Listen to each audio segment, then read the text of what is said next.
दोस्तों आज मैं आपसे जेनसन सी जेम्स की book beyond the power of subconscious mind की समरी शेयर करने जा रहा हूं, जिससे आप जानेंगे कि आपका अपना मन कैसे काम करता है और आपके भीतर छिपा खजाना क्या है। पर आगे बढ़ने से पहले अगर आप इस चैनल पर नए हैं तो चैनल को सब्सक्राइब कर लीजिए ताकि आगे आने वाले सभी वीडियोज से आप फायदा उठा सकें। तो बिना किसी देरी की करते हैं काम की बात। नंबर 1, आपके भीतर छिपा खजाना।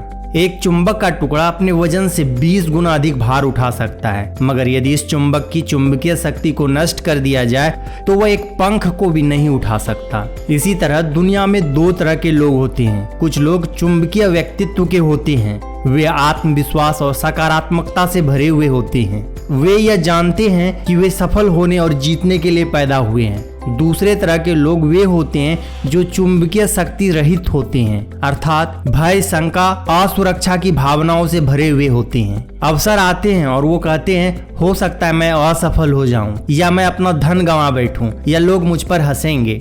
इस तरह के व्यक्ति जीवन में कुछ भी हासिल नहीं कर पाते, क्योंकि यदि वे आगे बढ़ने से डरते हैं तो वो वहीं रहेंगे जहां वो आज खड़े हैं। चुंबकीय शक्ति को अपने व्यक्तित्व का हिस्सा बनाएं और युगों से चले आ रहे सफलता के परम रहस्य को खोज लें। जब आप लोगों से लगातार कहते हैं कि मैं उतना खर्च नहीं कर सकता, तो आपका अवचेतन मन इसे ऐसे ग्रहण करता है और इस बात का ध्यान रखता है कि आप कभी भी इस स्थिति में ना आ पाओ कि मनचाही वस्तु खरीदने पर होने वाले खर्च को बर्दाश्त कर सको। जब तक आप इस तरह की बातें करते हैं कि मैं कार नहीं खरीद सकता, दुनिया नहीं घूम सकता, नया घर नहीं खरीद सकता, तो आपका अवचेतन मन आपके आदेश का पालन करेगा और आप जीवन भर इन वस्तुओं की कमी को महसूस करते रहेंगे। नेक्स्ट, आपका मन कैसे काम करता है। मन के 2 स्तर होते हैं, एक चेतन मन, दूसरा अवचेतन मन। आप अपने चेतन मन की सहायता से सोचते हैं और जो कुछ आप सोचते हैं वह आपके अवचेतन मन में सिंचित होता जाता है। अतः जो कुछ आप सोचते हैं यह उसी के मुताबिक काम करता है। यदि आप अच्छा सोचेंगे तो यह अच्छा ही करेगा, और यदि आप बुरा सोचेंगे तो बदले में बुरा ही होगा। इस तरह आपका मन काम करता है। जब आप सही दिशा में सोचना शुरू करते हैं तो मानसिक शक्ति और स्वास्थ्य लाभ मिलना तय है। आप जो भी सोचते हैं, जिसे पाने की इच्छा करते हैं, आपका अवचेतन मन उसे स्वीकार करता है और उसे वास्तविकता में लाकर आपका अनुभव बनाता है। आपको केवल इतना करना है कि अपने अवचेतन मन को उस विचार को विश्वास करने के लिए बाध्य करें। फिर अवचेतन मन का सिद्धांत स्वयं ही उसे आगे ले जाएगा और आपको स्वास्थ्य, शांति, पद आदि का लाभ देगा।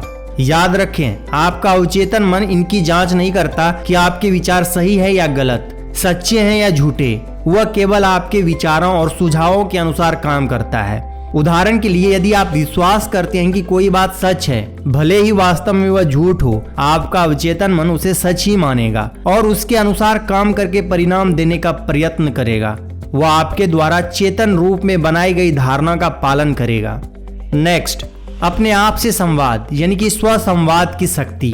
हमारे व्यवहार और प्रभाव को सबसे अधिक यदि कोई प्रभावित करता है तो वह हमारा स्वयं से किया गया संवाद यानी कि स्वयं से बात करना। हमारे स्व संवाद की शक्ति हमारे प्रयासों के परिणामों को तय करती है, चाहे वे नकारात्मक हो या सकारात्मक। हम स्वयं के साथ 1 मिनट में 150 से 300 शब्द बोलते हैं, या दिन भर में 50,000 विचार हमारे मन में आते हैं। हम या तो दिन भर अपने मन में नकारात्मक विचार ढोते जा सकते हैं, जिससे तनाव उत्पन्न करने वाले हार्मोन स्रावित होंगे, या मन में सकारात्मक विचारों को स्थान देकर डोपामाइन, सेरोटोनिन और एंडोर्फिन जैसे प्रसन्नता का अनुभव कराने वाले हार्मोन के स्राव में मदद दे सकते हैं। हमारा स्व संवाद हमारी अवधारणाएं बनाता है और ये अवधारणाएं हमारे प्रदर्शन के स्तर को तय करती है। नेक्स्ट, हमारा स्व संवाद किस तरह हमारी अवधारणाओं को बनाता है। आपका अवचेतन मन कभी भी सोता नहीं है, कभी भी आराम नहीं करता, यह हमेशा अपने काम पर हाजिर रहता है। आप स्वयं अवचेतन मन की इस चमत्कारिक शक्ति का अनुभव कर सकते हैं। हर रात सोने से पहले अपने अवचेतन मन को कहें कि आप किसी खास वस्तु को प्राप्त करना चाहते हैं। आपको जानकर प्रसन्नता होगी कि ऐसा करते ही आपके अंदर की सारी ताकत पुनः जीवित हो जाती है और उस लक्ष्य की प्राप्ति में जुट जाती है। इस तरह से अवचेतन मन के पास वह शक्ति और ज्ञान है जो आपको उस शक्ति के करीब ले जा सकता है जो दुनिया को चलाती है। इसीलिए कहा जा रहा है कि आप हमेशा अपने जीवन की किताब लिख रहे हैं, क्योंकि आपके विचार आपके अनुभव बनते जा रहे हैं। अमेरिका के प्रसिद्ध निबंधकार रॉल्फ वाल्डो इमर्सन कहते हैं, मनुष्य अपने बारे में सारा दिन जैसा सोचता है वह वैसा ही बन जाता है। नेक्स्ट, मानसिक चित्रण की छिपी हुई शक्ति।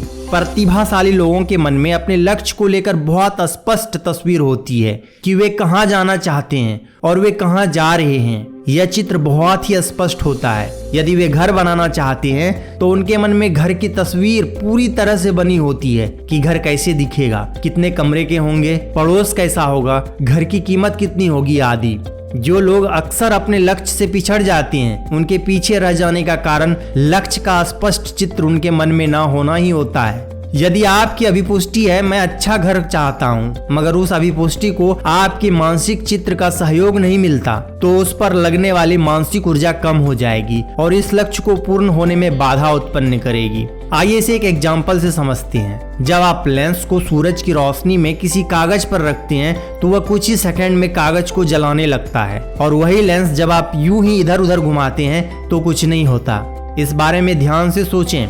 सूरज जो ऊर्जा का स्रोत है वह तो स्थिर है। लेंस को जब सही तरह से केंद्रित किया जाता है तो वह सूरज की ऊर्जा को कई गुना बढ़ा देता है। जब हमारे सामने हमारे लक्ष्य बिल्कुल स्पष्ट होते हैं और हम हर हालत में उन्हें पाने के विचार में रहते हैं तो इस लक्ष्य का एक स्पष्ट चित्र हमारे दिमाग में होता है और इस चित्र के साथ हमारी भावनाएं भी जुड़ती जाती है। हम इस चित्र की स्पष्टता और तीव्रता को बनाए रखते हुए अपने अवचेतन मन को इसे वास्तविकता में बदलने के लिए निर्देश देते रहते हैं। नेक्स्ट, निजी शक्ति को अर्जित करना।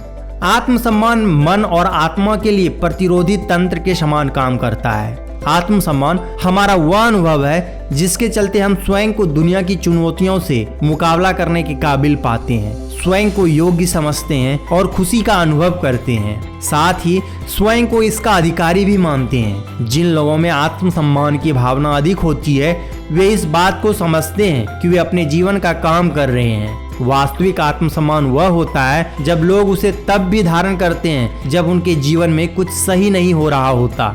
यदि आपका प्रतिरोधी तंत्र मजबूत है तो इसका अर्थ यह है कि आप कभी बीमार नहीं पड़ेंगे। नहीं, बिल्कुल नहीं। इसका अर्थ यह नहीं है, मगर आपके बीमार पड़ने की संभावनाएं अन्य व्यक्तियों की तुलना में कम हो जाएगी और बीमारी की चपेट से बाहर आना आपके लिए आसान होगा।